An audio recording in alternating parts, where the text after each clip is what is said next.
that's where governments are. They don't have any money of their own because they take it by force, so it's not theirs. They can't spend too much on themselves because then they will be chased out of the castle with pitchforks and torches. So they have to spend it on other frivolous shit that nobody asked for to defend why they're there in the first place. So they spend it on ugly art and on government programs that nobody really asked for.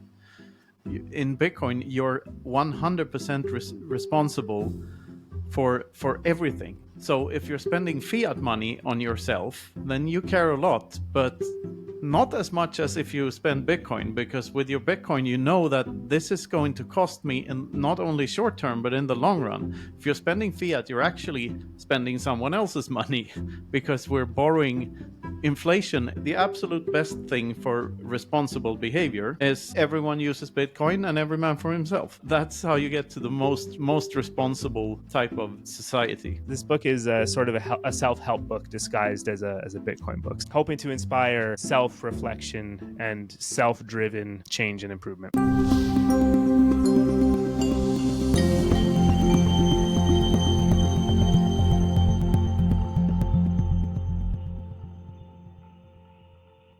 Hello and welcome to another great episode of You're the Voice, the show that brings you the best guests and the best topics and all the truth that you can handle and even the truth that you can't handle, but you do it on your own pace. So thanks for being with me. Today I have two great guests. I have Luke the Wolf and Knut, how do you say it? Svanholm. Svanholm. Thanks for being with me, guys. Thank you for inviting us. Nice to be here. here. My pleasure. Yeah, thanks a lot, Efrat. Yep. It took us some time to pull it off, but here we are, and I'm happy that we're doing that. In the preparation for this episode, I received some homework in the shape of reading a book. There we go. And so mine's on the iPad. Yours is physical, which is better. I like it. But just to show you, Bitcoin, the inverse of Clown World. Basically, this new book, the reason I have it on iPad is because it's brand fucking new and you guys have just like printed it now, right? Yeah, just a month back. Exactly. So I still don't have the hard copy, but I was a good student and I read 3 whole chapters, wokeism and incentives, and everything was like, so, yep, keep it going. Everything was like, yep, this is for my audience. This is it. And that's why when before we started recording, I asked you guys if it's okay to give my audience a discount if they want to purchase the book. And you generously said yes. So everyone that's listening and wants to get a copy of the book, you'll be getting a 10% discount with my code Efrat. So you'll be able to purchase it in Knut and Luke's shop. And we'll put the link at the show notes. Okay? Now, I'm going to introduce you guys. I normally introduce my guests in the beginning of the episode, and you guys were so stingy in your biography, so you'll have to do it all over again.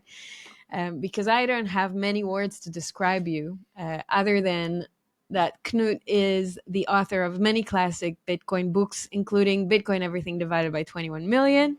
And Luke is the co-author with Knut of Bitcoin, the Inverse of Clown World. And he's also the co-host of their podcast together, the Bitcoin Infinity Show.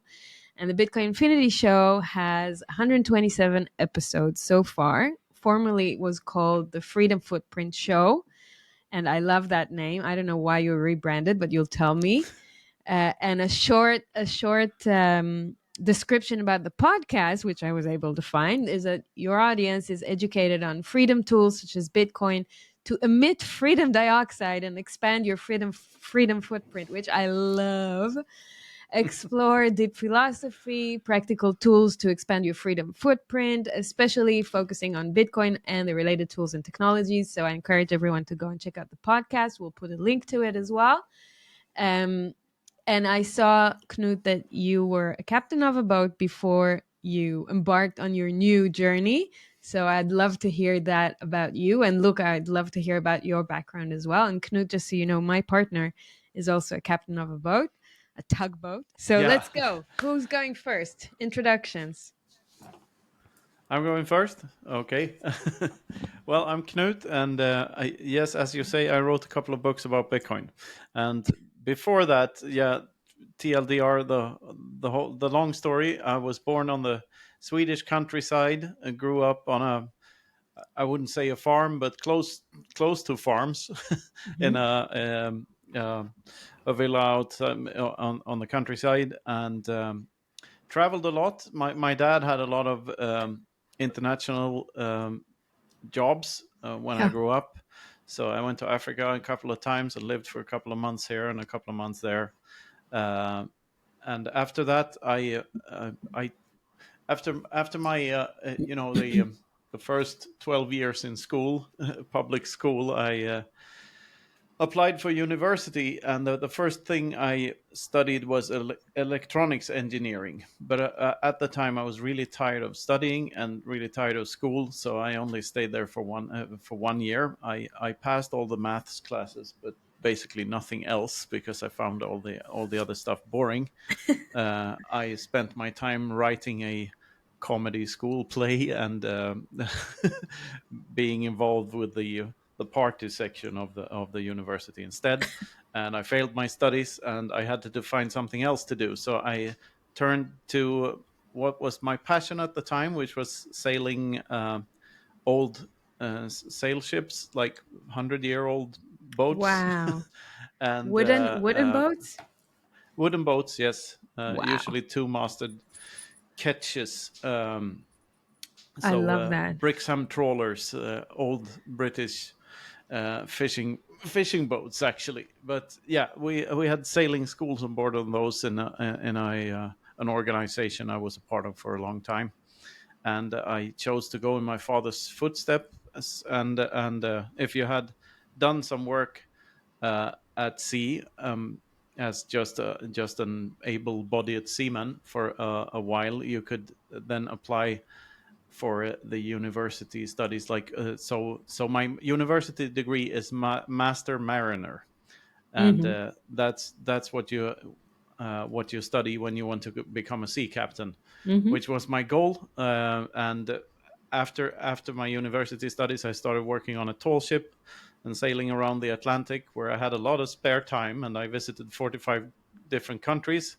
And I spent my spare time writing songs, studying philosophy, and sitting under the stars and thinking about things while crossing the Atlantic, and pondering why um, all the countries were different, but that the problems were the same, basically. Different political systems and whatnot, and made me think a lot. And I met my now wife during that time, and I have two kids. So I had to find a job closer to home, which is where I found. So I found a job at a being the skipper of smaller boats, CTVs, crew transfer vessels, taking personnel and equipment to wind turbines out in the Baltic Sea and the North Sea.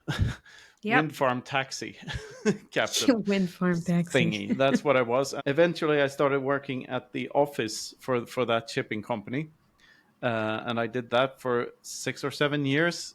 Ended up at my last Fiat position was as a crewing manager, which is like an HR manager.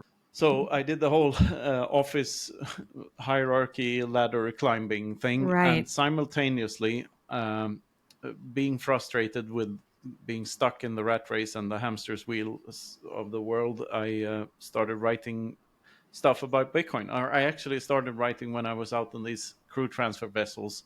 We had one gig where we went out with technicians to a wind turbine, and then they climbed up to the very top to the nozzle, and they hung in lines down the wing, inspecting the wing of the turbine, Uh-huh. which took a lot of time. It took all day. So we, the crew of the CTV, just went to and moored to another turbine, and stayed there for 8 to 10 hours doing fuck all. So I was like, uh, I did all the paperwork and all my other tasks in about half an hour, and then like, oh, what am I going to do now? And with my ADD brain, that was sort of a kind of a horrible situation. I had a very old Danish colleague, an old AB who fell asleep in his chair, and he just sat there staring into the wall for 10 hours. And I'm like, this, what is this? What is this kind of superpower? Not wanting to do stuff all the time. So I got bored with the games on my phone, and eventually started writing articles about Bitcoin because I was very interested. So And you started yeah, writing articles about Bitcoin, but that was after you got introduced to Bitcoin. How did that happen? I don't remember. I don't remember where I first heard about it. I don't remember my first purchase. I don't remember, like, it's very blurry. The first I thought I found it like 2015, 16 sometime, but Uh-huh. then I found an old a YouTube channel for an old band I had, and there was a Bitcoin address you could donate to, and that site was put up in 2013. So I must have been into it earlier, Right. uh, even though no one ever donated Bitcoin to us at that time. So like I gradually slipped into this, and during the block size wars, the Bitcoin civil wars in 2017, I had an article that got sort of semi-viral, or for me, I counted it as viral because it got 70,000 views, which was a lot for a nobody. Yeah. Um, and it was about how to take control over your private keys, because you needed to do that if you wanted to sell the Bitcoin Cash fork as soon as possible, and you couldn't do that from the most popular and the most common wallets. Hmm. So I wrote an article about that, and a lot of people read that. And at this point, I had experienced internet virality once before with my old band, who had been on the front page of the Pirate Bay for 3 days. They had the Pirate Bay, if you remember, the promo things for local bands all over the world, and we were Okay. lucky enough to become one of those bands. So we got like 100,000 YouTube views over that weekend. Uh, so I knew I wanted to do something. I was intrigued by the internet and what you could do with it, and saw it sort of like a computer game, and like, what can I do here? Wouldn't it be wonderful if I could manage my whole life from my phone one day, and be free and do whatever I wanted. And you know there are people that around that do that. Of course, Andreas Antonopoulos was a big influence, not only what he said in his Yep. talks before he wrote books about Ethereum and stuff, but like with everyone back then, he was like the biggest hero of all the Bitcoiners, and he had a remarkable lifestyle, because being a digital nomad wasn't very common at the time. Mm. But he was flying around doing conferences and talking about Bitcoin, and I looked at him, and I said to myself, I can do that. I think I can do that. And I started writing more and more, and finally I put the articles I had written together into a book just to see how the process of self-publishing was. And then I had a book consisting of my articles up until then, which I didn't really like the book, and that was the only book I had to my name on the internet now. So I like, this doesn't feel very very very good. I need to write a proper book, so I have something I can be proud of. And that's how the idea for Sovereignty Mathematics came to be. So I promised myself to write as best as I could and write a page a day for a whole year. Wow. It was my New Year's resolution, and of course, like with all New Year's resolutions, I broke mine, and I broke mine after 106 days. So, Sovereignty Wow. of Mathematics is more of a pamphlet than a book, but it's a pamphlet I'm proud of. Great. It's a darn good pamphlet, and then I brought 50 books in my hand luggage to Baltic Honey Badger in Riga in 2019, and gave half away and sold half over the Lightning Network back in 2019. Wow. And the rest is history. It just took off, and I wrote more books. I wrote more articles. One article featured the sentence, "Imagine everything there is and everything that ever will be divided by 21 million." And that got turned into a audio reading. Guy Swan read it, and then it turned into a video. Yoni Appleberg made a video of it, and in that video, this little equation showed up. And after that, things got weird. uh, People started putting the equation all over their Twitter handles and whatnot, and started tattooing the equation into their bodies. And I thought to myself, holy shit, am I going to be remembered for an equation that makes absolutely no mathematical sense whatsoever? That's embarrassing. But in hindsight, I think most equations don't make any sense to the people living in the time when when the equations pop up. So like it's a very memeable. It's not a mathematical equation as much as a memetic equation, if you will. Yeah, it's more of a Uh, symbol for many people for many things. It stands for something. exactly. It Hmm. stands for hope or something like that. And Hmm. yeah, long story short here, or short story long. Do you The still sail today? very rarely. Uh, Yeah, and I quit. The story ends with me quitting my fiat job 3 years ago and going full time this Bitcoin whatever. I had no clue what I was going to do, but I knew I was going to do something in Bitcoin. And turns out I wrote more and I started a podcast, and I am now doing what I thought I would do, or what I hoped I would be able to do all those years back, which is traveling the world and going to conferences and I love being an it. international village idiot. Yeah. Amazing. I love it. And your base is in Sweden still? No, I moved to Spain To Spain. because Okay. it's warmer here, Uh-huh. and Okay. we had a holiday home here already. So when I quit my fiat job, I decided I needed a change of environment to kick everything off. Hmm. So I took the car and drove down to Spain, and my Hmm. family took a plane, and we've been living here ever since. So since when is that? 3 years back. 3 years. So it was just like the beginning of COVID, more or less, like 21. Yeah, or COVID had been around for a little while, I think. The lockdowns had sort of just started. Just before I left for Spain, I did a conference in Mexico.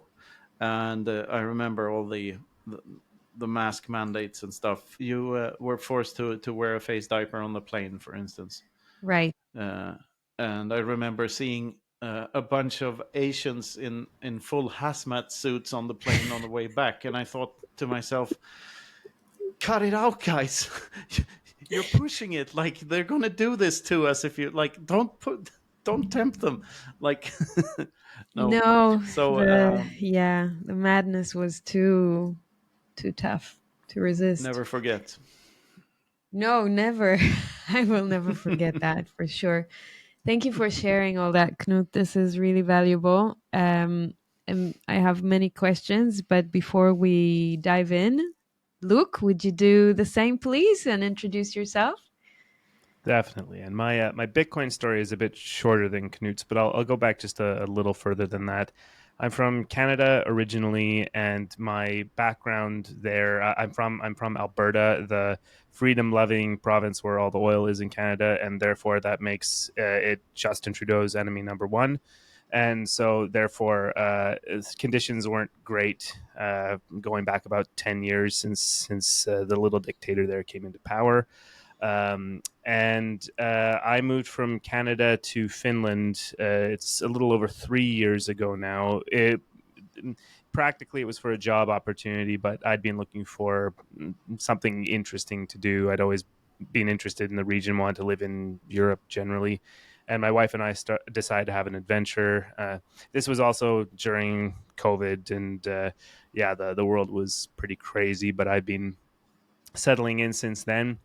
And in the meantime, the Bitcoin crypto sphere is having a bull market. And yes, I know I used the bad word and everything, but that's what kind of got me in originally. It was that the entire market was going crazy. And even back in the 2017 cycle, I had some exposure to crypto generally, Ethereum. That's what my office was interested in. So yeah, I unfortunately did not understand Bitcoin at that time, but I had heard about it a little bit and invested a little bit here and there. And then it all crashed and I forgot about it. So that's too bad for me. But then the bull run starts again, this 2020 bull run, and I start to get interested again. And I dive down the rabbit hole while in the process of moving from country to country. It took a little while to go from being into kind of the crypto sphere to being all the way Bitcoin maxi, but over the span of about a year or so and moving to the new country, I eventually got to that Bitcoin is it. And I really wanted to contribute to something. And the interesting thing there was that there was a company making books, translating books, Bitcoin books into Finnish. So the country of my new home, the language of my new home. And I wanted to be involved. I thought it was great. It was interesting. And I wanted to help. And it turns out that they were Knut's publisher and they wanted to make a podcast with their lovely, eloquent author, Knut Svanholm. I'd been doing some podcasting before on completely unrelated subjects, but I developed the skill set at least to a amateur, pro amateur level, something like that. And we got started, and the rest is sort of history. Knut and I have hit it off. We've had a lot of fun making what was at the time the Freedom Footprint show. And then over time, it's just grown into more and more and more. We've got the book, The Inverse of Clown World, now that is really the product of the last couple of years of doing this Freedom Footprint show.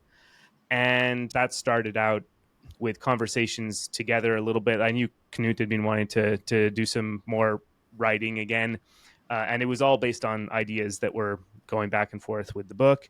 And once Knut had had an absolute burst of creativity and basically wrote the bones of the thing, like 10 chapters, something like that, the draft of 10 chapters, he invited me along to kind of help work on it, to sort of help edit at the beginning. But that turned into, that we kind of co-wrote the book together after that. It was all these ideas we've been talking about before anyway.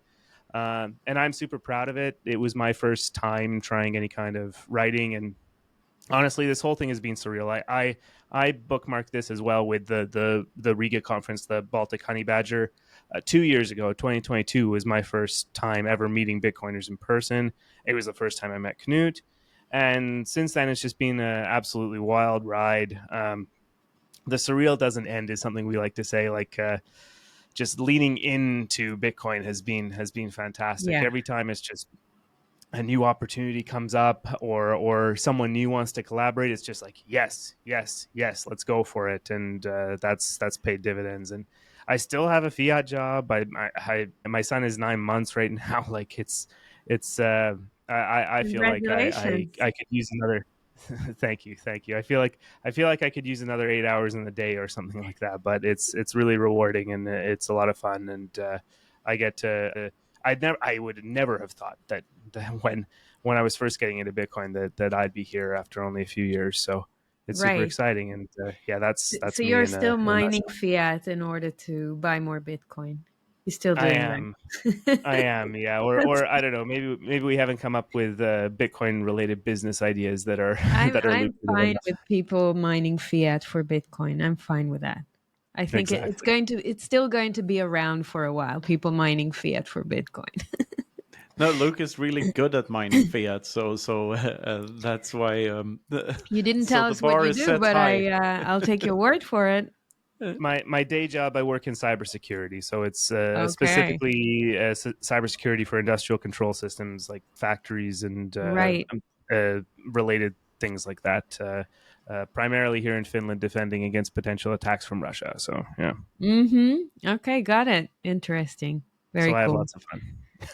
Very, very cool. Thank you so much, Luke. Obviously you have no problem with the cold, right? Moving from Canada to Finland.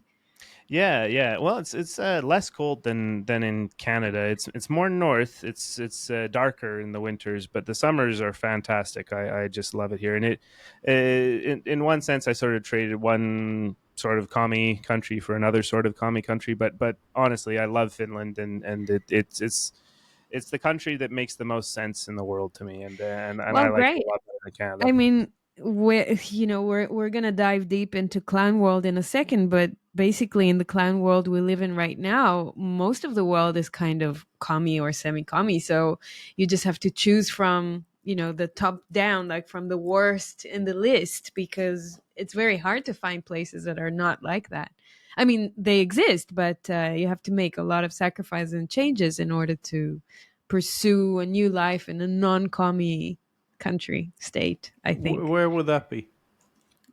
Well, I think the way you can do it is by joining communities, small communities. It's not like a whole state, but if you join small communities that manage themselves as Yeah.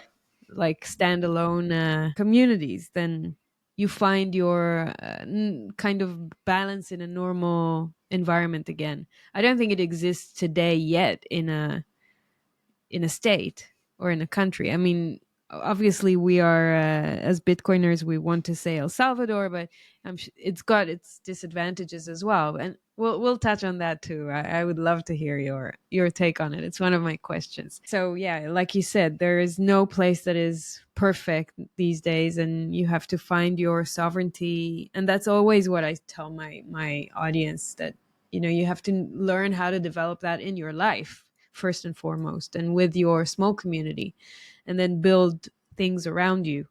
And if you have to, then you move and you build it again. But we have to learn how to be builders again. Okay, guys, before we dive into the questions, I want to ask the audience to please help this conversation to reach people by liking, sharing, supporting, and subscribing to our channels. Yes, it's all going to be in the show notes, and there'll be some special offers for you there too. Okay, I wanna start with one of the last paragraphs I read in the Clown World book.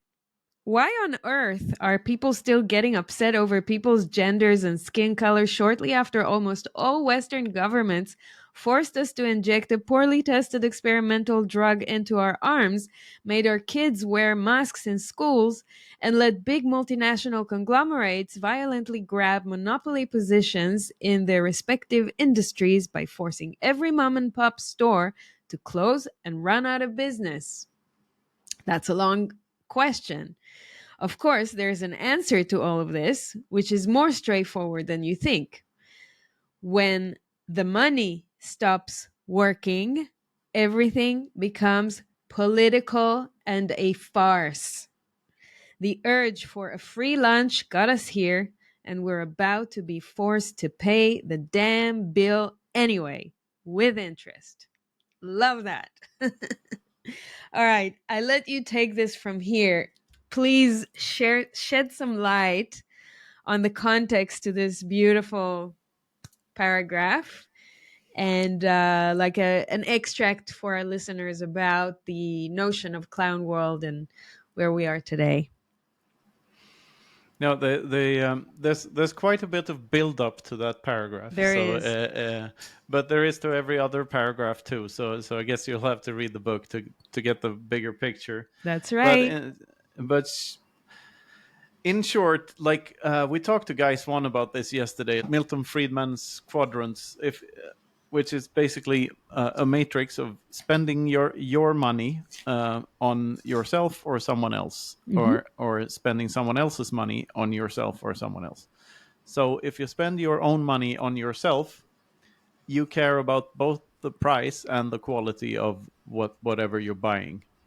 But if you're spending someone else's money on yourself, you care more about the quality than the price, which is what happens when you pick a hotel when you're working for a company. You always feel that you're entitled to the more expensive hotel or the more expensive dinner or the more expensive item on the menu. Whatever it is, your filter is not incentivized to be as strong as it is when you're spending your own money on yourself. And if you're spending your own money on someone else, if it's someone you love, then you might care quite a lot. But if you're spending your own money on someone you care a little, the less you care about the person you're spending the money on, the more you care about the money, and the less you care about the quality of whatever you're spending the money on, because you're not the one receiving whatever the money bought you. And the worst case, the other side of the quadrant, like is when you spend someone else's money on someone, on a third party. So when someone spends someone else's money on someone else, and in that case you don't have to care at all. And that's where governments are. They're in that quadrant, like, and not only that quadrant, but often in the very far corner of that quadrant, because that's literally all they do. They don't have any money of their own because they take it by force, so it's not theirs. They can't spend too much on themselves because then they will be chased out of the castle with pitchforks and torches. So they have to spend it on other frivolous shit that nobody asked for, just to defend why they're there in the first place and why they have a salary in the first place. So they spend it on ugly art, and they spend it on government programs that nobody really asked for. In the very far end of the other corner, where you're spending your money on yourself, I think there's an even deeper, like the furthest you can go on that scale is when you spend Bitcoin on yourself, because in Bitcoin you're 100% responsible for everything. So if you're spending fiat money on yourself, then you care a lot, but not as much as if you spend Bitcoin, because with your Bitcoin, you know that this is going to cost me in not only short term, but in the long run. If you're spending fiat, you're actually spending someone else's money because we're borrowing. Inflation is the system borrowing from our children. So we're spending our children's money, which is someone else. So we don't care as much because it's other people's children too. So the absolute best thing for responsible behavior is everyone uses Bitcoin and every man for himself. That's how you get to the most responsible type of society. And the quote you just gave is a prime example of the opposite, where politicians spend money on whatever they think that the people want, in order to get them reelected. So, for instance, all the COVID measurements, like the lockdowns and the mask mandates and all of that stuff, they happen because the politicians think that the people want that. The people are in fear of something, and the politicians think that the people want them to take responsibility and do something about them, which is everyone else except themselves. So it's partially that, and Or partially that because this is they playing bought in. and they're following orders, someone told them to do that, not because they necessarily care about the people. No, but yes, I do know that is a common interpretation of it, but I don't really buy that conspiratory thing. I don't think governments can be completely incompetent and, scheming and evil mastermindy at the same time. So I think the most easy explanation is probably the one closer to the truth, and I think that politicians want to get reelected, and when the people are crying out for them to do something about it, then they try to do the best they can, which is more often than not completely horrible. They shouldn't do anything. I'm not only talking about COVID here, but about everything. They, Of they they course. try to give the people what the people want in order to get the votes. Okay, I, And I can go into a deep debate with you about this now, but it will take all of our time, and I yeah. won't. I will just give one example that is not COVID, which is very fresh from my life here. Clearly, I don't think most people in Israel pre October 7th wanted to live in a state of war for about a year. Now we're about a year into No. it, right? And then October 7th happened, and it happened because it was allowed to have happened, because there is no chance in the history of Israel, which I know for about 44 years and many people know for longer, that something like this would have happened without the government or the establishment allowing something like this to happen, with all the levels of security that we have. And so if this has happened with the knowingness of someone or some figures in this circles of governance in Israel, then they obviously wanted something like this to happen so they can justify to go into war, a long war that will justify other things like taking other properties or buying more weaponry systems or printing more money, etc., etc. And so I would argue that the best interest of the people would not have been first on the list for these politicians. They would probably have other things that have guided them, other interests, Yeah, before doing what the public wanted. The public was yelling, "Yes, go to war, wipe Gaza," which is something that I'm completely against from the moment that October 7th happened. But before October 7th, no one was yelling this except for a group in the population. Once October 7th happened, everyone was yelling, "Yeah, go, wipe them out," because they wanted revenge. And so in my life, in my reality, governance is meant in many ways to create situations that then will make the people ask for a solution. Okay? absolutely.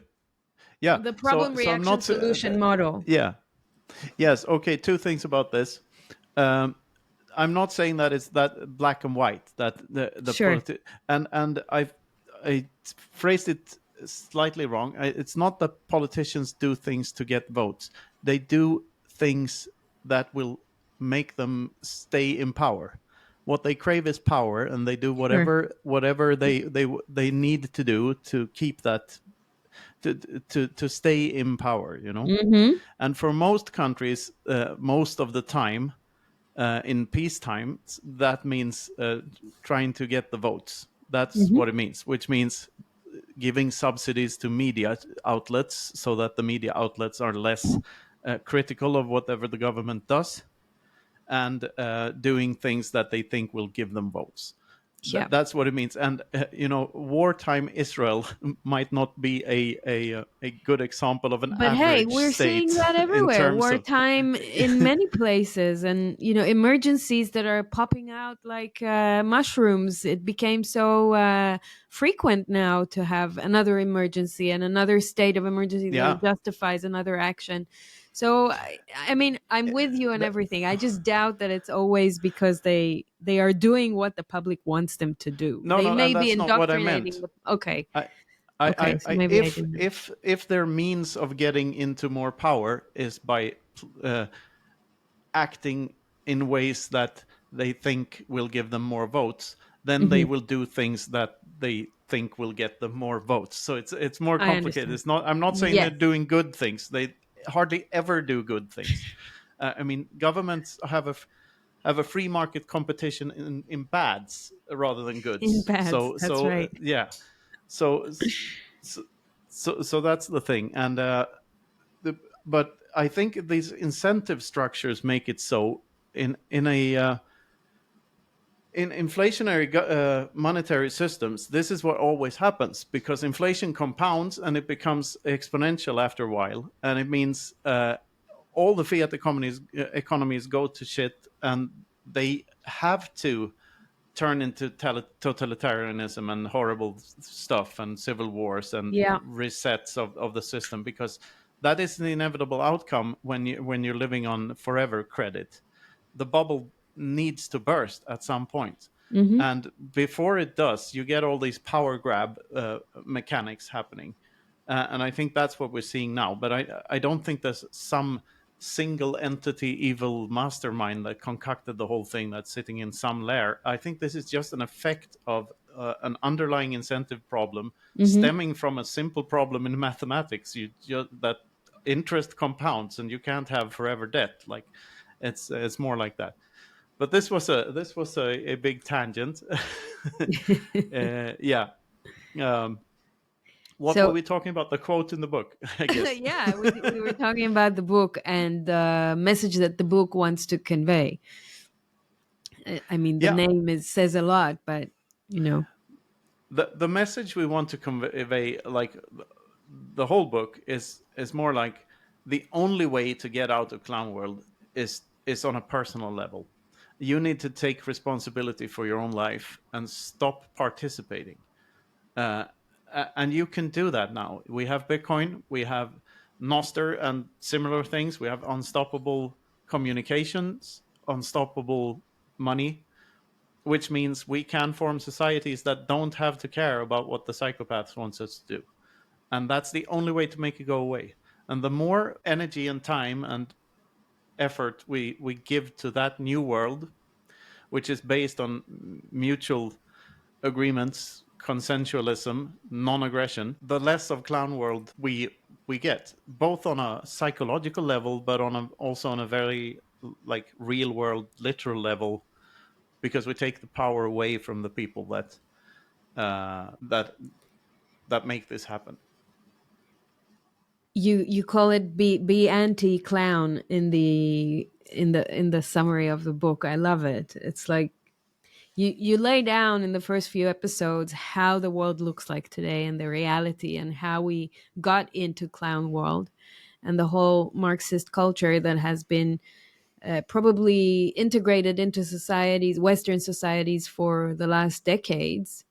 And now we are kind of dealing with the manifestation of that, um, I would say, secretive Marxist, like sheep's in wolf clothing, right? Like people don't realize that that's the kind of reality they live in, and they live in this illusion of a free, liberal, democratic society, thinking that this modern life is very different than what their grandparents lived through in some other countries in history. And really, when you do stop to learn history and to see the resemblances between the processes that took part 100 years ago to the processes that are taking part these days, you find amazing resemblances. And you just have to like be smart enough to accept the new terms, the new definitions, the new norms, but it really we're reliving the same regimes, right? Yeah, the same basic structures are still there. We're still governed by entities that take their resources from the people, and that's the entity that has the monopoly on violence in every country on earth. Another concept from the book is that, like, an idea I had for a long time about how the the root of all evil is the urge for there to be a free lunch. There is no such thing as a free lunch, as we know. Yes. Uh, uh, but people really want there to be a free lunch, and that urge for there to be a free lunch is the underlying problem. I think that people think that you can change human nature by political means, and that's always what gets us into trouble in the end. And but it's so strong because people are allured by the notion of the free lunch, that they can get something without having putting in the work to get it. Like, and if we just rid ourselves of that and accepted that there's a cost to everything, all the problems will go away. Like, it's really that simple. That's the basic notion and the basic premise of the book. If you'll allow me to just give a quick example of that, which I've seen recently on my Twitter feed. I still have some shreds of, don't ask me how, the algorithm probably, of people from my old normie life. I used to work in the tech startup scene. So a lot of entrepreneurs and tech CEOs and people that are very privileged, relatively speaking, living here in Israel, but working like globally with Silicon Valley and global investors and a lot of fiat investments and VC money, etc. And so you hear some voices that are looking at the current economical situation in Israel, going, okay, so the travel state in Israel is quite dismal because most airlines canceling their flights to Israel because of the war. And while it's understandable, it creates a situation where the Israeli airline is becoming a monopoly. It's the only one that's flying in and out, and the prices are going up, and the prices of flights, generally speaking, are going up. And so people are experiencing a harder time to fly in and out of Israel. So this guy was completely like educated, an entrepreneur, tech entrepreneur, probably has quite a bit of fiat in his bank account and is living a pretty good life, relatively speaking. He's like tweeting, I don't understand why the Israeli government would not subsidize flights for the startup tech sector now, being the leading sector in Israel for contributing to the economy and the export of Israel, which is what we need right now. We need to strengthen the economy. So why wouldn't the government subsidize our flights to make it easier for us? And so you see those people that are so educated that really they're calling for socialism. They have no idea what they're talking about. They're trying to solve one problem with another problem. And there is no financial literacy. There is no real good education in the market for those who are the most privileged, the wealthiest, and the most educated. And so it's so hard to see how we can change things when people still think that there are free lunches, and there should be all the time. The government should subsidize those flights for us because we're the smartest and the best, and we bring money to Israel, right? So it's like an inherent problem. Yeah, but if you're in one of those big corporations, and if you have a good high-paying job, a nice title in one of those really big multinational things, then you like government regulation and you like subsidies, because it's only market interventions that can lead to a monopoly, like that can truly lead to a monopoly. Like, all monopolies are artificial like that. If there's a truly free market with no interventions whatsoever, then there's always an incentive for a newcomer to be competitive, or to try to be competitive. And the corporation that has the monopoly cannot set prices arbitrarily, because people can choose another product. Like, they Yeah. can choose eggs instead of bacon. They can choose whatever. Government institutions cannot ever fix monopoly problems, because they are the problem. They are the monopoly. Have the monopoly on violence, and therefore they're the only ones that can create other monopolies. And if you want to know more about these, then read Rothbard and Hoppe. I'd say they have both very nice explanations of why this is the case. Luke, did you want to add anything to that? Yeah, well, the first third of the book is building up this clown world idea. I won't say it's in a rigorous way. That plenty of authors have described what's going on with clown world in more detail. The point is to just sort of make sure the reader is on the same page as we are, so to say, at least close enough to it. But really, we when we dig into it, it's like, what are the effects of living in clown world? What is the actual on the individual? How does this affect everyone? We all have to live under this system of incentives, and it's just so hard to get ahead and make anything work. And uh, so then we start to explore what are the solutions to this, and really it just ends up being, as Knut said, get out of the system as much as possible. Right. And these systems that the politicians and the states are living in and keep us in. Yeah, we all have to live wherever we live, and we all have to kind of deal with life as we are. But at least finally we have opt outs. And I mean, Yeah. this is the thing that's hopeful to me about Bitcoin. The thing that I wish I could have gotten 10 years ago or before, when I was wrestling with the same problems. The world had no solutions before Bitcoin for me. It was just keep doing the same things over and over, keep leaning into this rat race and trying to get ahead. I think another one of the analogies that Guy mentioned with us just the other night was that it's like at the airport when you have these walking sidewalks, like these moving sidewalks, Hmm. but it's like you're walking in the wrong direction, right? Yeah.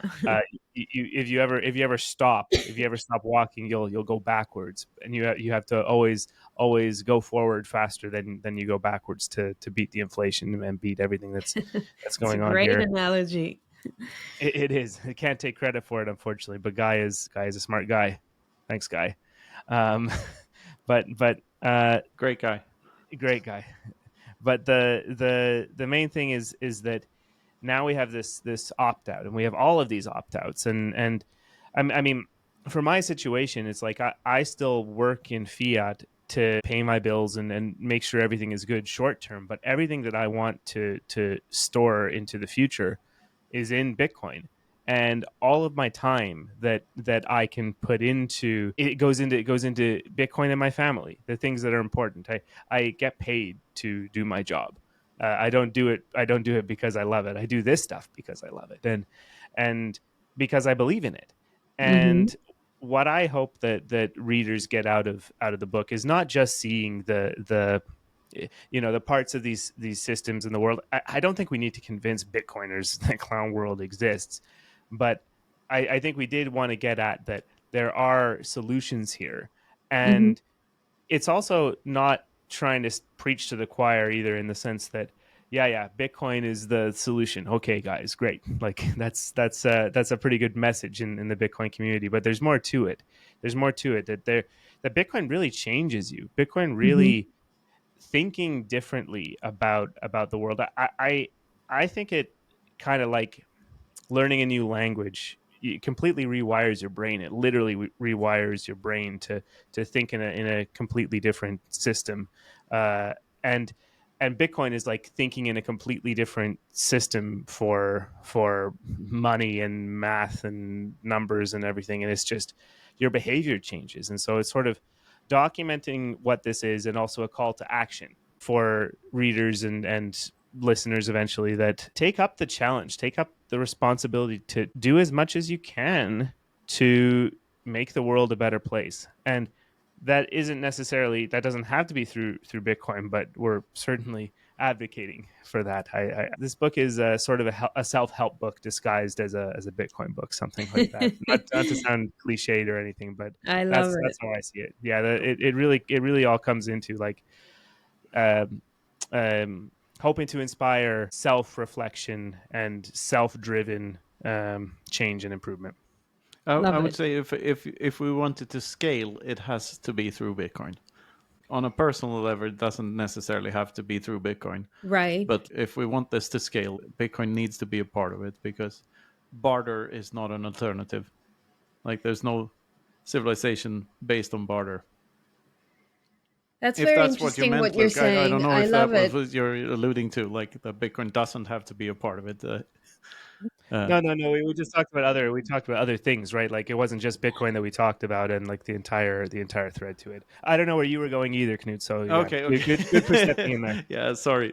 No, but look, Uh, this is very interesting because you're kind of talking about the volume or the impact that this change can have on your life. So you're saying you can make changes in your life by understanding the system that you live in and trying to opt out from it in various ways. But if you want to create a bigger change and a more impactful change, you want to collaborate with others. And today, the ultimate, I would say, way to collaborate with other people in an honest way that kind of dictates honesty is through Bitcoin.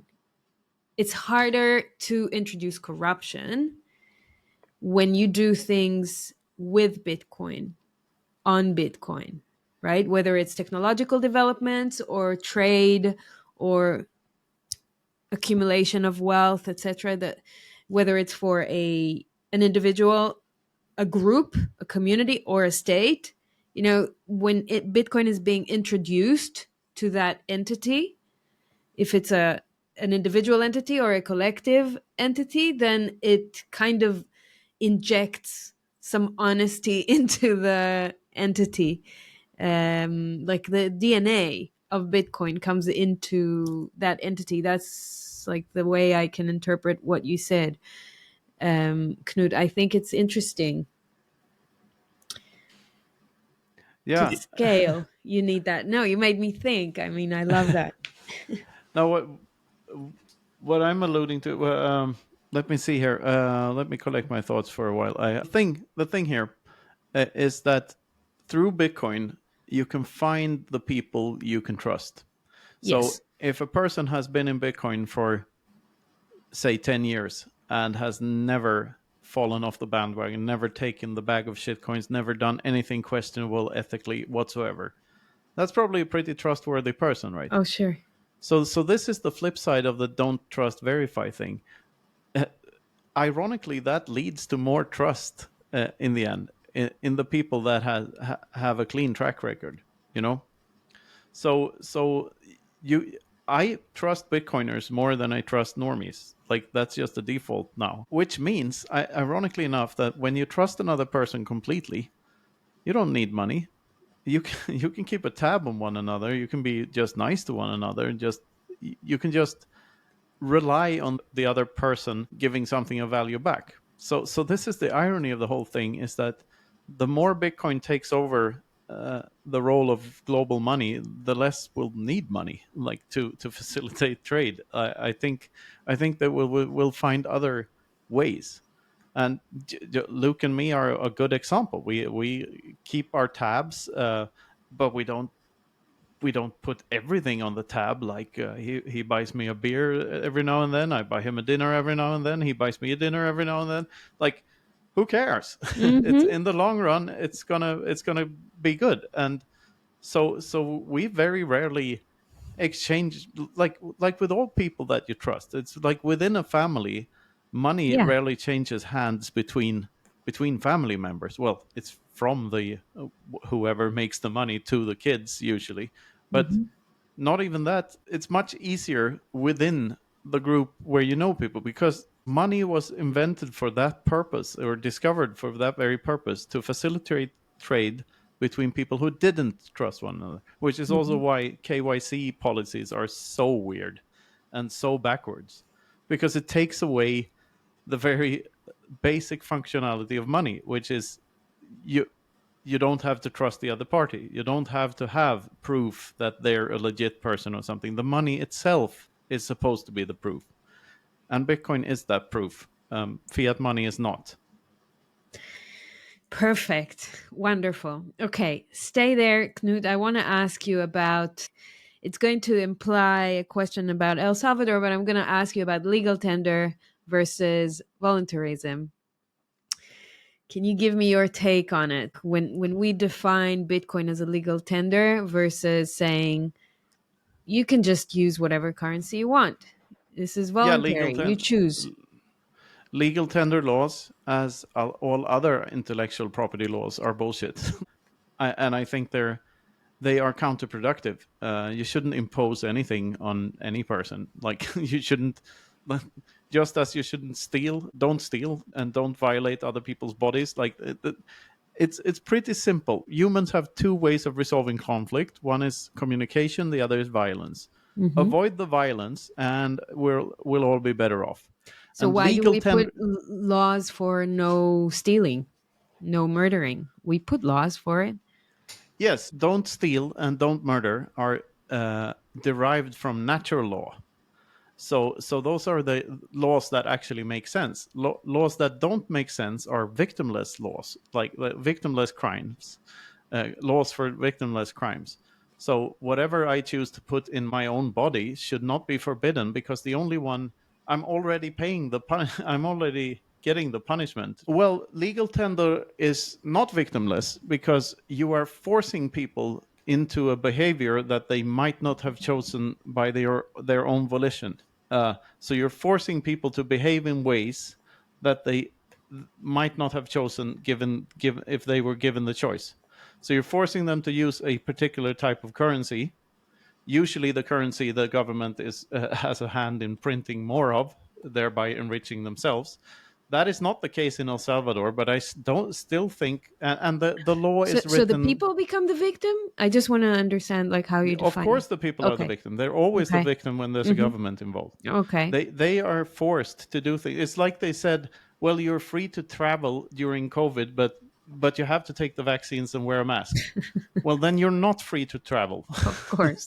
You're free to travel if someone is does not have to follow any rules, Yeah. to sell you a plane ticket, and you don't have to follow any rules to get on the plane and fly to the other place. Uh-huh. I mean, I'd say that no one on any flight is free to move because you need a passport, That's which right. was introduced as a temporary political measure 100 years ago. So Yep. that's a bullshit thing. Yeah. You need to go through a security check. That's a bullshit thing. Yeah. You need to turn off your fucking Wi-Fi on the plane, which is an obvious bullshit thing. Like, Yeah. there are so many man hours spent on absolute fucking horse shit when you try to travel from one country to another, and all of those resources could have gone into streamlining the airport into being something else than a cattle prodding institution, you know. I'm with you So, a no, thousand so, percent. and this is it. Like, and Bitcoin allows us to trade with one another without a third party. Third parties have less of an incentive to give a shit about that, or they can't really, because they don't know who has the Bitcoin and they don't know how it works. And anyone could own any number of Bitcoins. You simply cannot know how much another person owns, which reduces the incentive for violence because it's simply not as profitable as it used to be, which in the long run removes all of this crap. Yep. Simply because we have a way of bypassing the cancerous institutions and Mm-hmm. get the societal bloodstream flowing between the tumors and around them.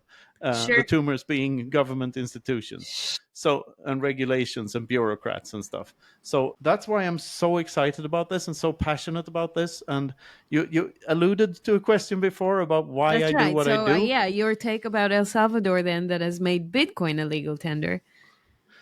Yeah, it was bound to happen in some state at some point, that some politician would take advantage of Bitcoin's good name and make and I think Bukele was a much better choice than many other politicians.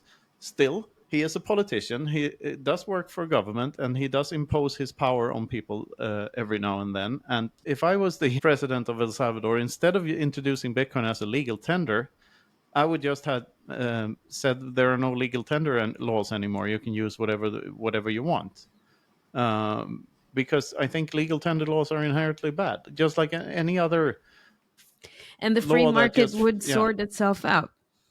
yeah, Mm-hmm. it does. And because who's to judge if that was the case or not? Like, Mm-hmm. even if you have a totally free market and the society.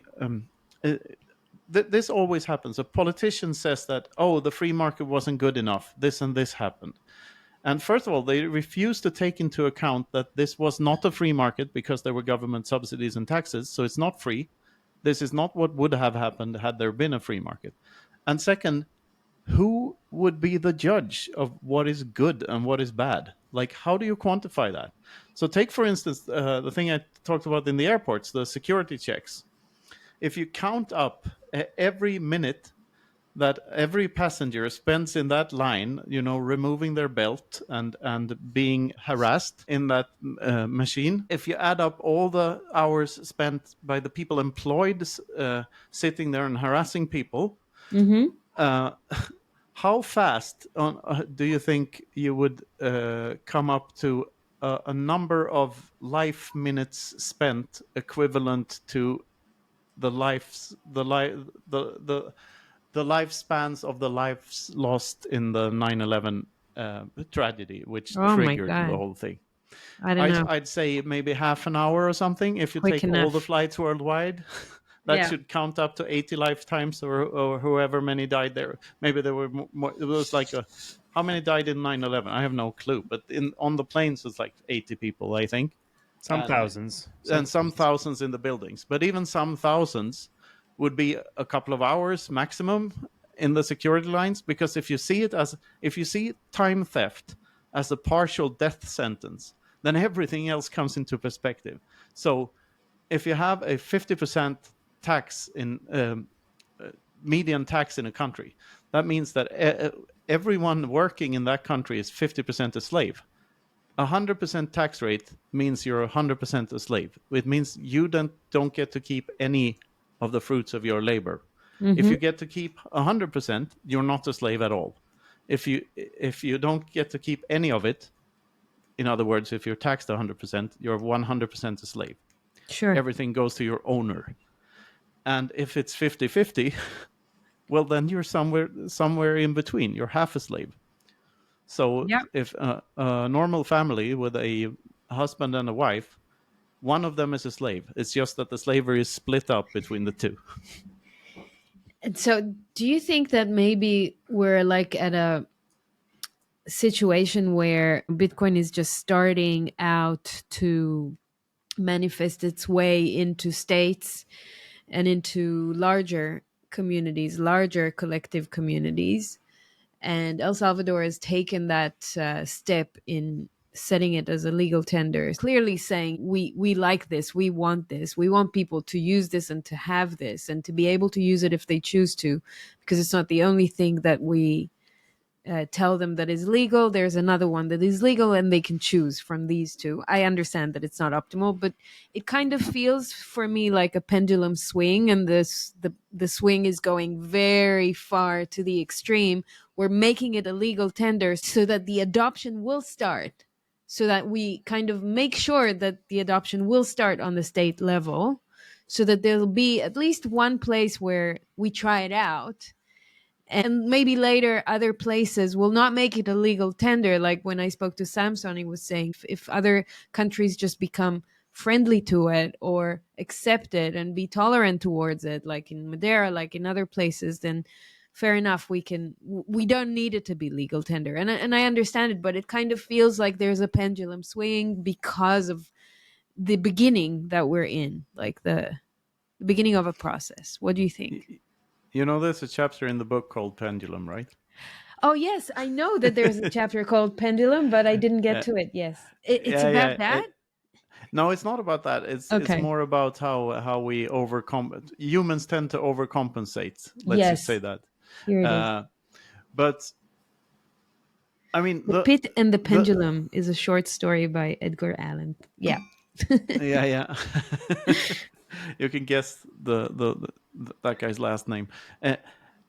Anyway, I think the most fascinating thing about uh, nation states and large corporations adopting Bitcoin Yeah.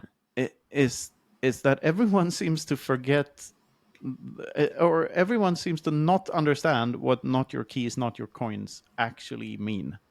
What that implies. Yeah. So, difference between ownership and possession. What is ownership? Ownership is a legal relationship between me and a thing, like my property. Uh, so I can say that I own something. I can say that I own, for instance, I could own the books on behind Luke on his bookshelf there. I can say they're mine, and but they're in Luke's possession. So if I say, "Can I have my books back, please?" Luke can choose to say, "No, fuck off, Knut. You've been annoying this week. I'm Yep. keeping the books." You know, uh, and so that is the main difference between ownership and possession. So nation states and corporations can own Bitcoin, which means they can legally own them and have a right to them whenever they can employ judges and courts and stuff to make sure that the Bitcoin goes where they want them to go. But as long as if they don't have the keys, in other words, if the Bitcoin are custodied by a third party, they are not in the possession of El Salvador or MicroStrategy or anything else. That is not the case. They're in custody. They're not your keys, not your coins. And Mm-hmm. what not your keys, not your coins alludes to is that Bitcoin is even deeper than possession. It's not ownership. It's not possession. It's just knowing a secret. That's all. Owning a Bitcoin, all that means is that you know a secret. Uh, it says nothing about anyone else knowing that secret. Like the only way in which you own them and that you can compare this knowledge of this key to any type of ownership is that you know that the likelihood of anyone else guessing the key is so low that it practically means that you own it. Like Mm-hmm. you, that is the thing you trust. But Mm-hmm. at the end of the day, at its very core, it's nothing but information which can all be copied and it's all on the internet. So the only thing that separates the Satoshi from anything else in the world is that it's a secret kept by you. So you keep your 12 words, you memorize the entire private key, or you write it down on a paper or a steel plate or whatever, and you hide it somewhere. It's still you keeping a secret. You're the one who knows where that thing is and what it's for. So this is the thing. Nation states cannot own Bitcoin because they don't exist. Just like the Satoshis, they don't exist. Nation states are just a bunch of people that are following a bunch of rules set by some other mostly dead people, and they're in rooms making decisions over other human beings. And most of those decisions are made illegitimately because they're made against those other people's wills. And now that we have this secret keeping mechanism, we can say, okay, go ahead and have fun in your little rooms and call yourself Israel or Sweden or Finland or Canada or whatever. But I'm not going to care. I'm going to live in my world, and you cannot do anything about it. That is the power of Bitcoin. And it means corporations don't have any power anymore. They cannot leverage their ginormous stacks of money. They cannot leverage their lower interest rates because of this, or their lobbyism, or their relationships with government. And the governments themselves, they can't leverage their power over people anymore because it's simply not profitable anymore, because we can keep the money in our heads. The Satoshis are us. There is no distinction between my my income minus my expenditures, my life's work minus my expenditures can now stay within me, within my physical body, in my brain. That's where I can store the sum of my efforts. So I can literally become me. Like, I can become what I did. I can become my history. I can keep it. This is completely different from anything else, and it has nothing to do with arbitrary constructions of the human mind, like the corporation or the nation state or the religion or the whatever. So this is new. What is the this meaning is a new of thing. Yeah, I get it. What is the meaning then of a treasury for a company or a country? Well, these are transitory things, and they are very fascinating, and it's going to be extremely entertaining to see them play out. Because I've foreseen this for many years, that sooner or later, some big corporation who has not taken enough measures to secure their Bitcoin, and that don't have, like, the way to do it for a corporation would probably be to have the board of the corporation have a giant multi-sig with some rules around it, and with some hierarchy in the keys or something, some scheme like that. Yeah. But that would require the entire board of that corporation to be tech savvy enough to actually be able to handle that. And given that even some very prominent Bitcoin core developers are not able to do that properly, like, how the fuck would the board of the Coca-Cola company do that? I just don't see it. So sooner or later, they're going to realize that they're going to custody their Bitcoin with a third party. Yeah. And they're going to learn the lesson, not your keys, not your coins, when they realize that the Bitcoin were never theirs. Some guy had all the Bitcoins, and some guy fucked off and bought an island somewhere and is nowhere to be seen. Some nim took all the money and So you're saying left. we're going to see some shenanigans in this? I don't call them shenanigans. I call them beautiful rebel moments and things that ought to happen. This is what is tearing down society as it is. It's the beauty of the last scene of Fight Club, where all the skyscrapers fall down and they're rebuilding everything because of this madman. And I feel the same kind of victory as as Edward Norton does in that scene when it's just blown his face off. Because you think that that's going to teach a lesson? No, I think we're genuinely getting into a better world. It's not this tearing everything down. It's just tearing down institutions that leash value off of other people. All it destroys is third parties that take stuff that isn't theirs. That's what it's an antidote to, because so you cannot cheat the system. So would you say that states and corporations should not be holding Bitcoin in their treasuries, or just not be holding it in multi-sig I'm saying methods? that states and corporations don't exist. They don't exist. That is what I'm saying. Okay. All that exists is human beings and individuals. and individual brains. And Bitcoins can only exist in brains, nowhere Okay. else. Mm-hmm. And if you want to call that a corporation, fine, go ahead. No, I Like, mean, and yeah, there will be a person who will be, let's say, whatever, the chief financial officer of a corporation, and he'll yeah, be the one that is entitled to hold the keys to the company's treasuries. yes. And all of a sudden, one fine day, he doesn't come He'll to work. decide to go off They'll to an try to call island. him. They'll go to his house, and he's not there anymore. Yeah. Where is he? Nobody knows. But he can afford to hide, like, for a long time. It has already happened, by the way. This has happened on multiple occasions. Where's Trace Mayer, for instance? He disappeared, didn't he? Maybe it's a bad example, but like, this is entirely possible. Mm-hmm. And I would say even probable.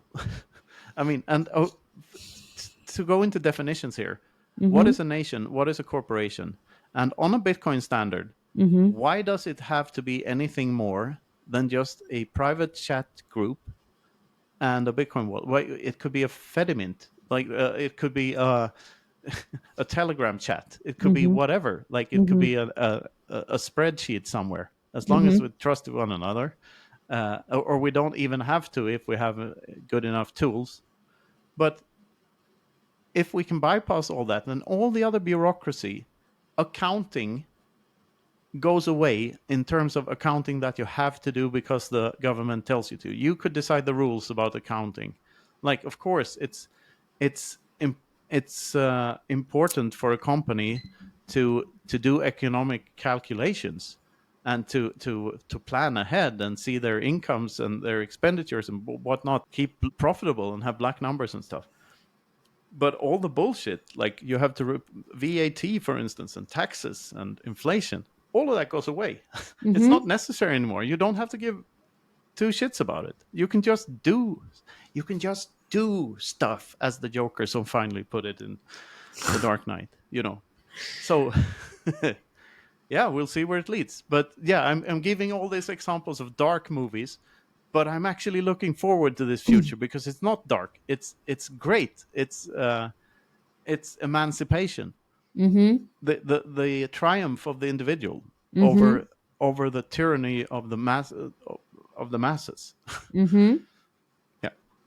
End of rant. Love it. Interesting. Luke, do you want to add anything? This sort of philosophical thing. I mean, I think that is one of the most interestingly controversial ideas that Knut has popularized. This idea that you are your bitcoins is sort of the summary of that bitcoins only exist with a person, and it's the implications of this, I think, are the practical thing, right? I mean, corporations, they do exist to the extent that they are a shared idea, right? But yeah, it's the people underneath them. It all comes down to the responsibility of the individual, and that might be scary. That might be scary that you have to take responsibility for your own life, and the solution is that you can't get everything handed to you.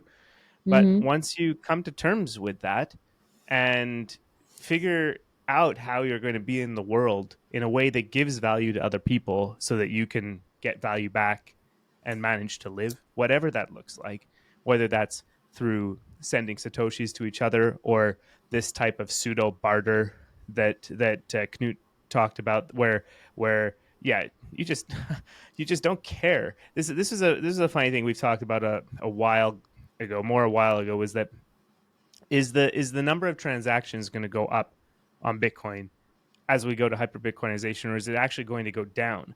Like, micropayments was one of the big buzzwords when talking about the use of medium of exchange for blockchains generally, and one of the big selling points of all of these altcoins, many of them, is that they can send so many more transactions faster.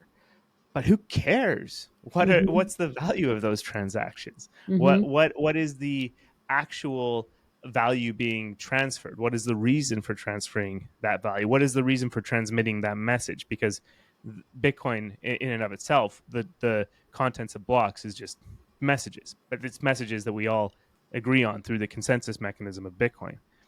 But the thing is, who's going to care about the beer or the meal, or even maybe bigger things post hyper Bitcoinization? Who's going to care about maybe even things like rent or things like that will start to become less and less important as the marginal cost of production of everything trends towards zero in sats terms.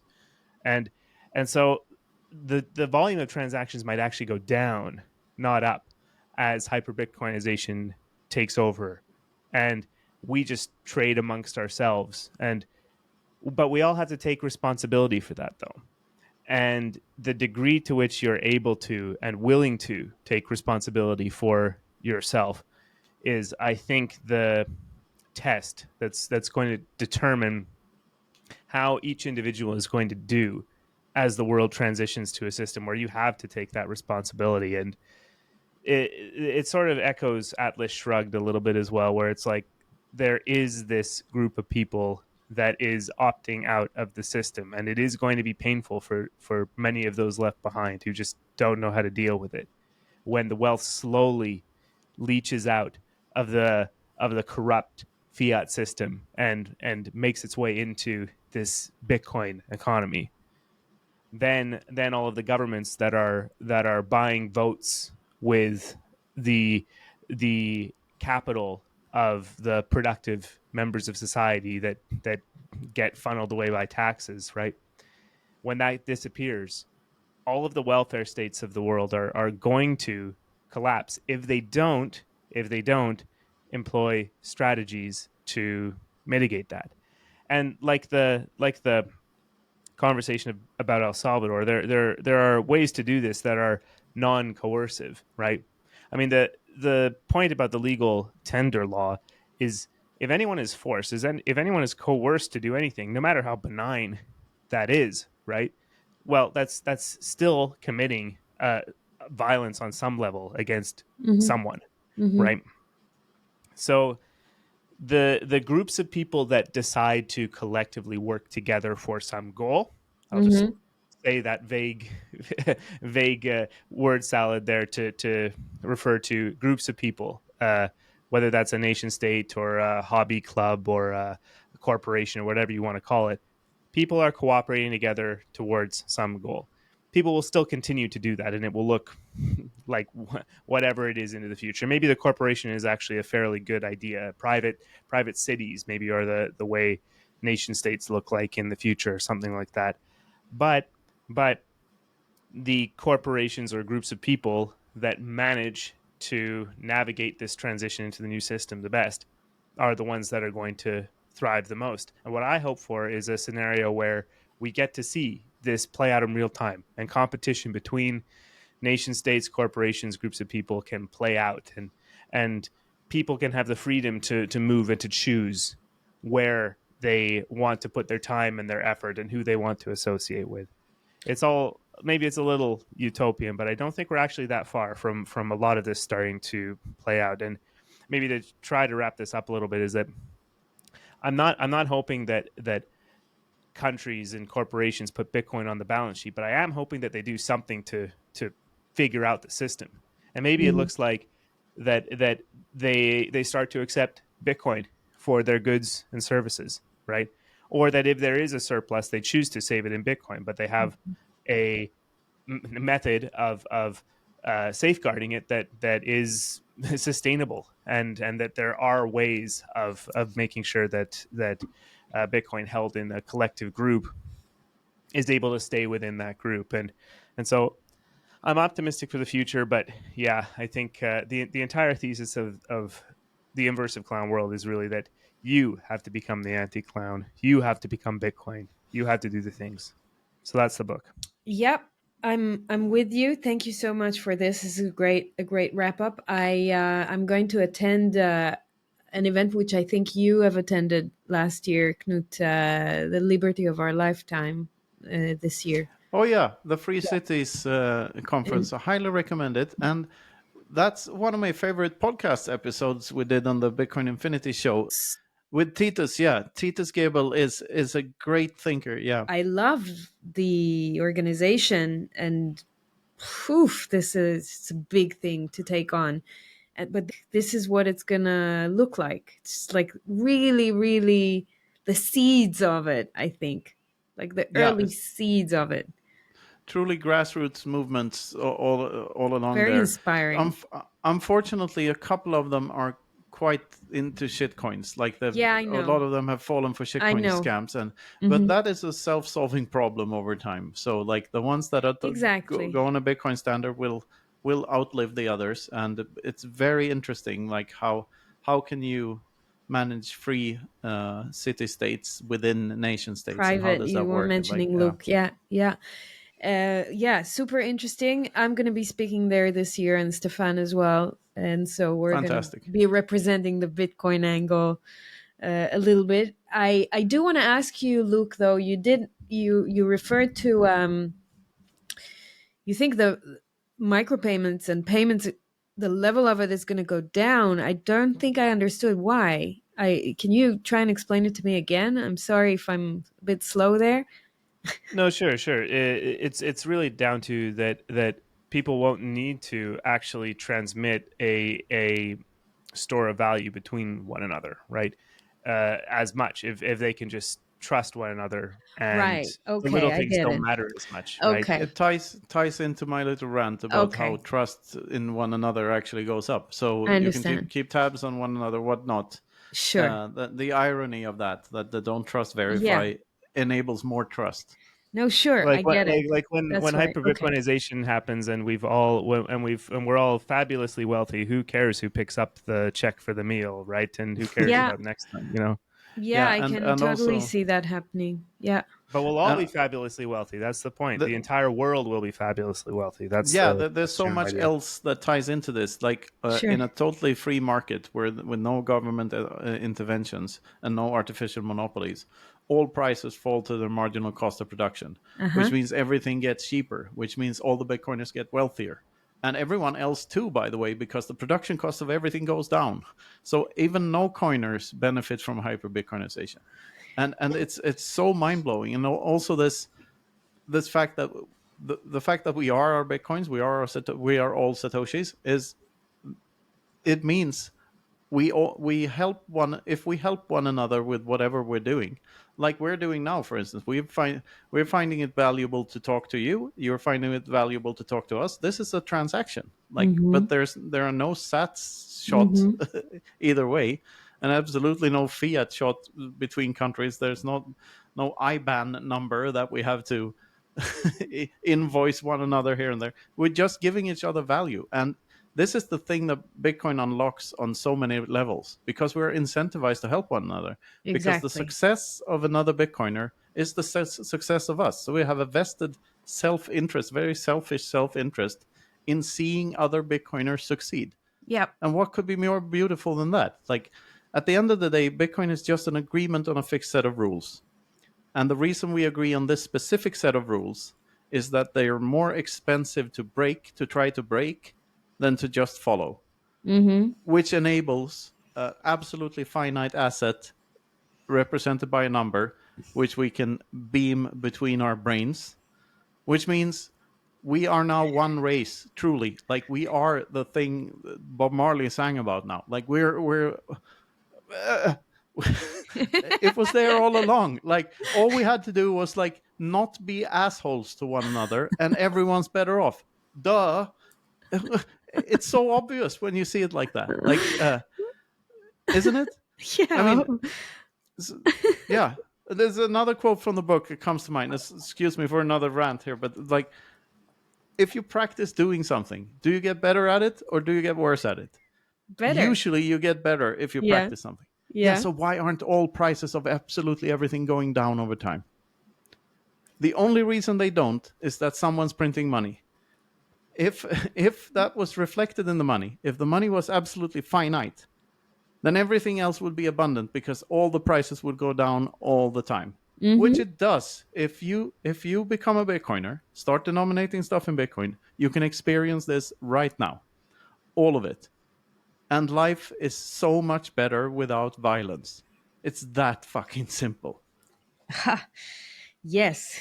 Oh, there is so much of that around me that yes, I subscribe.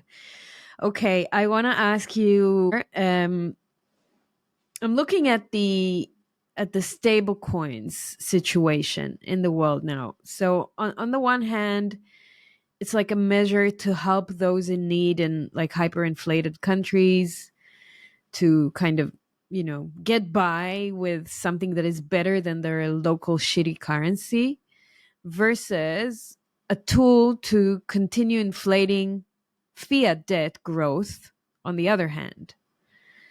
How, especially in the light of CBDC discussion, okay, and how states can take citizens to the next level of the digital control panopticon with a controlled currency, a controlled digital currency.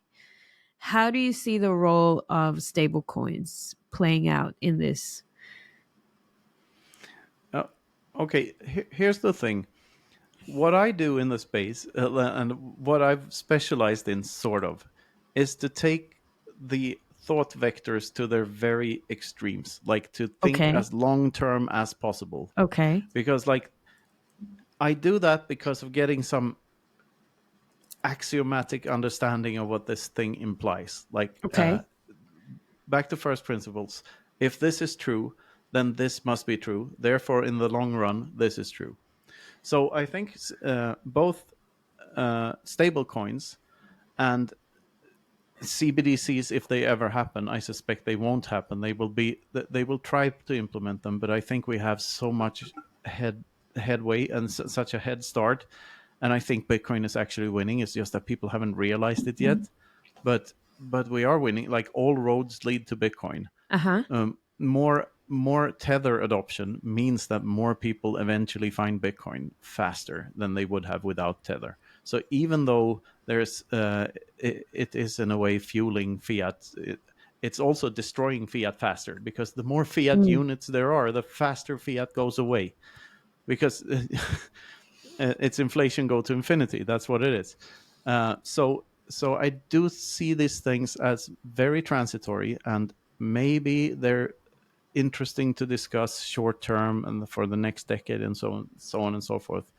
But I find it more fascinating to talk about, like, 500 or 1,000 years down the line, my great great grandchildren. What can Bitcoin do for them? That's the discussion I want to have, because No, I no, think the that's whole exactly your take that I wanted to get, because I know that you look at things long term. So you're saying this is transitory. This is just a phase absolutely, in it's a our phase. transition. Hmm. Yeah, maybe it lasts for 10 years. What do I know? And then Yeah, we're and like a all. double-edged sword. It's Yeah, helping, but it's like it's helping people, but it's helping ruining fiat as well at the same time. Okay, I it's get that. helping people, but it's also putting a lot of wealth into hands that, I mean, who knows when you start to talk about that. I think Tether started as like sort of a hobby project by actual Bitcoiners who just wanted to do a nerdy little thing, and Hmm. now it's extremely big, and all of a sudden all the other big players are interested in it. And since it's not like decentralized at all in the same way as Bitcoin is, and like it's not, there are the same mechanisms are not at play here. So they are part of the old, part of the legacy system, really.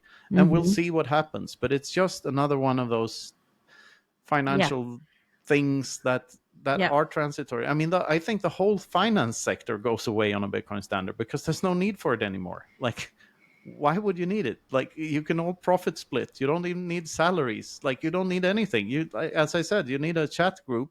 That's your company. All your employees can have a cut of whatever you make, And and we all can how have a would better. banks look like, Knut? They wouldn't exist. They wouldn't Be your exist own at all. bank. No banks at all. I think there would be banks in the sense that there would be a small demand for credit on Bitcoin, but not at Yes. all as big as it is now. I think there is still, and there's a case to be made that money was sort of invented to as a tool to manage credit in the first place. Like, it's a sort of a chicken and the egg problem there. If commodity money or money as credit was which one was before the other. Uh, because the earliest scribblings ever found were ledgers, which alludes to these loans being a thing in Mesopotamia 5,000 years ago, and so on and so forth. Where I'm going with that is that if you have an absolutely finite money supply, then everyone can actually live within their means, because all of the increased productivity of all humankind goes to everyone. So we're all better off. And if we're just patient, which Bitcoin teaches us to be, because if you have a deflationary currency, you don't want to spend it. You want to save it and watch it go up in value later, which means that you will only invest if you think the investment will outpace uh, the number go up in the purchasing power go up in Bitcoin terms. And it's very, very hard to figure out a business that can actually outpace Bitcoin, because Bitcoin is a reflection of everything else in the economy. So like the need for big loans and big mortgages and taking on big debt, that is a fiat game, and it doesn't work. It's not the same on Bitcoin. It's very, very different. So yeah, short term, sure, there'll be more death bubbles, there'll be more spirals into this and that. Post hyper Bitcoinization, the world looks very different from now. But there'll More be many altruism, people that less won't stuff, be more that. wealth. There'll be many people that didn't succeed to gain Bitcoin on time. Will they be What do you mean? Bitcoin less when we're on a Bitcoin standard? That do you think there'll be? We're looking at like levels of rich people and poor people. Would that not exist in a No, Bitcoin standard? the funny thing there is, if you look at statistics of how many Bitcoins there are in each UTXO, like how many Bitcoins there are in each address, then you can see that the number of addresses with 10,000 Bitcoins or more are shrinking in numbers, and 100,000 Bitcoin and more, they are also shrinking in numbers. But addresses with 1 Bitcoin or less in them are growing in numbers. So what this means is that Bitcoin is actually redistributing wealth, because the only way you can leverage your large Bitcoin stack is to spend it, and then it goes into a smaller address. Because the more that stack grows in value, the higher the risk becomes for its holder, because you're the one responsible for that entire wealth pool that is there. And so there are so many things that can happen. You could have amnesia, you could go all sorts of Oh, sure, problems that come with total sure, personal responsibility. So you would sure, want to diversify. You would want to buy a couple of houses. You would want to buy this and that. You would sure. want to invest in companies just to mitigate the risk of having Yes, and what happens then is that the wealth gets redistributed. So right. Bitcoin is actually redistributing wealth by doing the exact opposite of what those that claim to be redistributing wealth, the socialists, are doing.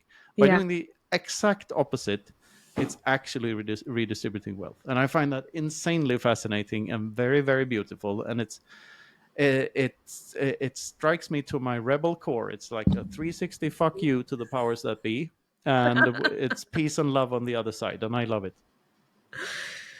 I love it too. Wow, that's a great message to end on. Luke, what's your message for ending this beautiful conversation?